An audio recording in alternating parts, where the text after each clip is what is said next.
ಜನಾಂಗದ ನಾಯಕರು ಅವ್ರೇನು ತಪ್ಪಿಲ್ಲ.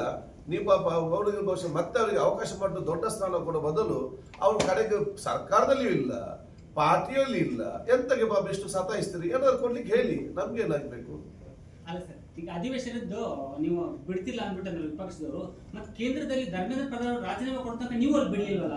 ಹೌದು, ಎಲ್ಲಿ ನಾವಿಲ್ಲಿ ಸಮಸ್ಯೆ ಬಂದ ತಕ್ಷಣವೇ ನಾಗೇಂದ್ರ ಅವರು ರಾಜೀನಾಮೆ ಕೊಟ್ಟಿದ್ದಾರೆ.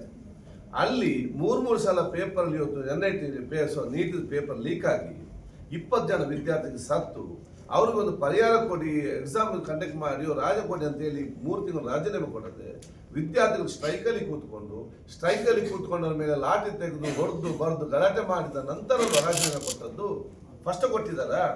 ಫಸ್ಟ್ ನೀಟಲ್ಲಿ ಪೇಪರ್ ಲೀಕ್ ಆದ ತಕ್ಷಣ 10 ವಿದ್ಯಾರ್ಥಿಗಳು ಸುಸೈಡ್ ತಕ್ಷಣ ಯಾರದೊಬ್ಬ ನೈತಿಕ ಹೊಣೆ ಹೊತ್ತು ರಾಜೀನಾಮೆ ಕೊಡ್ತಿದ್ರೆ ಈ ಪಾರ್ಲಿಮೆಂಟ್ ಅಲ್ಲಿ ಸಮಸ್ಯೆ ಬರ್ತಿತ್ತ?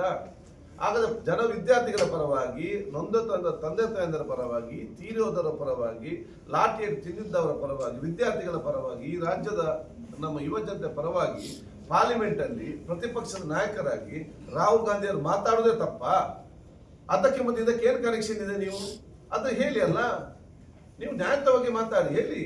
ಯಾಕೆ ಅವ್ರಾಗ ಹೇಳ್ಬೇಕು ನೀವು ಅಲ್ಲಿ ಮಾಡಿದ್ದೀರ ಅಂತ ಹೇಳಿ ಫಸ್ಟ್ ಕೊಡ್ಬೇಕಿತ್ತು. ಇಲ್ಲಿ ಫಸ್ಟ್ ಇನ್ಸಿಡೆಂಟ್ ಆಗಿದೆ, ರಾಜೀನಾಮೆ ಕೊಟ್ಟಿದ್ದಾರೆ. ಅಲ್ಲಿ ಇನ್ಸಿಡೆಂಟ್ ಆಗಿದೆ, ರಾಜೀನಾಮೆ ಕೊಡ್ಲಿಲ್ಲ. ಮಕ್ಕಳ ಮೇಲೆ ಲಾಠಿ ಏಟ್ ಆಗಿದೆ, 20 ಜನ ತೀರಿ ಹೋಗಿದ್ದಾರೆ. ಪಾರ್ಲಿಮೆಂಟ್ ಕೇಳಲೇಬಾರ್ದಾ? ಕೇಳಿ ಅದನ್ನು ಚರ್ಚೆ ಮಾಡಿ ಅಲ್ಲ ಸರ್. ಅವರು ಚರ್ಚೆ ಬನ್ನಿ ಅಂತ ಹೇಳಿದ್ರು.